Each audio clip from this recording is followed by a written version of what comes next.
नमस्कार सांगमाने आज आम बनैबा छतुर गोटे नुआ स्वादर तरकारी।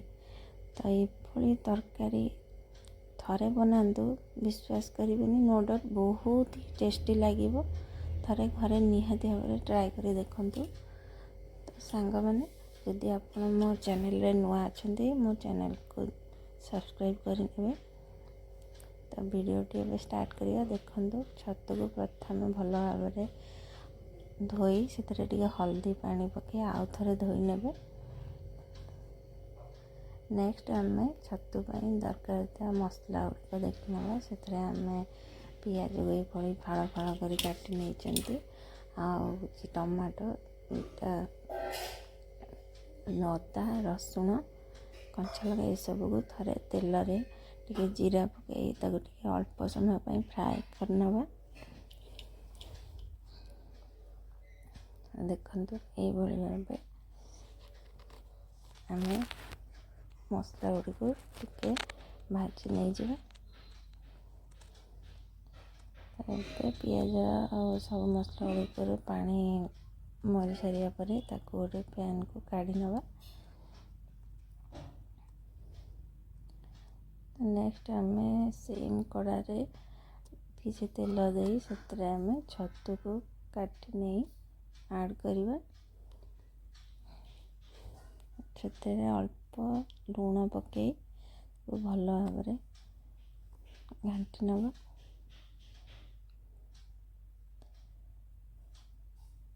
आउ किसी हल्दी गुंड भी से कलर पकेबा। तो एपटे मोर छतु भाजिया बसी सारे बटे आम जो भाजी रखी मसला को ग्राइंडिंग जार पूरे ग्राइंडिंग करी आनिबा।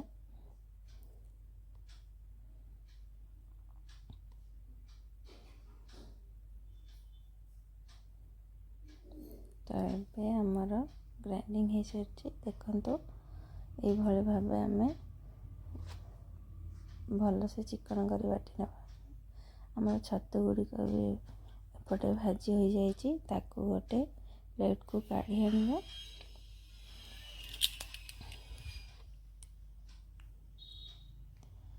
से ही पैन ने अल्प तेल दे आम किछि गोटा मसला से दबा। देखु गोटा मसला जीरा गोटा अनासी फूल कि गोलमरीच तेजपत्र डालचीनी नहीं सब गोटा मसला गुड़िक फुटी आसारा पर से किसी चुन चुन कर काटी रखी पियाज को देदेबा बास्ना पाई। नेक्स्ट आम जो मसलाटी तैयार करते से मसला से ऐड करवा। आम किसी मसला को नहीं देखो ये मो लंका गुंड हल्दी गुंड जीरा गुंड धनिया गुंड चिकन पाउडर और कलर टे काश्मीरी चिली पाउडर नहीं सब मसला घाटी सारा पर आम स्वाद अनुसार लुण नहीं जावा।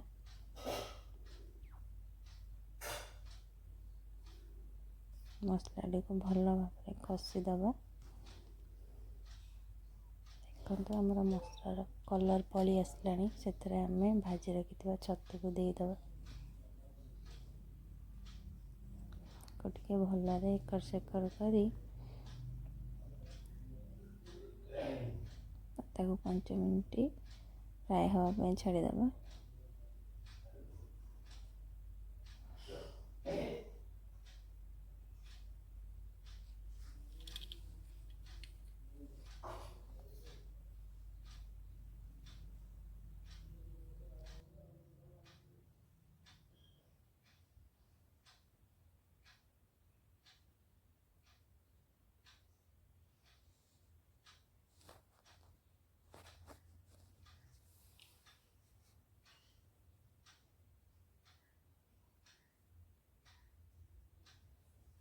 तो देखते सांग मैंने ये पानी ऐड कर पानी ऐड करेंगे से छतु आलू गुड़िक जमी सी भल भाव सीझी। ତାକୁ ଆମେ ଆଉ ଟିକେ ଘାଣ୍ଟି ଦେଇ ଖରିକା ସାହାଯ୍ୟରେ ତାକୁ ଗୋଟେ ଘୋଡ଼ଣୀ ଦ୍ୱାରା ଢାଙ୍କିଦେବା। ତାକୁ ଆମେ 5 ମିନିଟ୍ ପାଇଁ ଫୁଟିବା ପାଇଁ ଛାଡ଼ିଦେବା।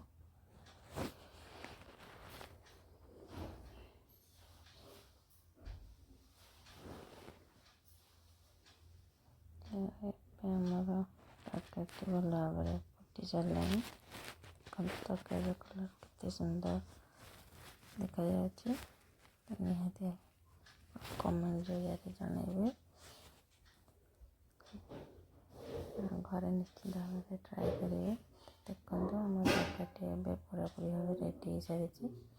ତ ଏଇଭଳି ଭାବରେ ଅଳ୍ପ ଝୋଳ ରଖିବେ, ପୁରା ଶୁଖା କରିବେ ନାହିଁ। ତ ସାଙ୍ଗମାନେ ରହିଲି, ନମସ୍କାର, ଜୟ ଜଗନ୍ନାଥ।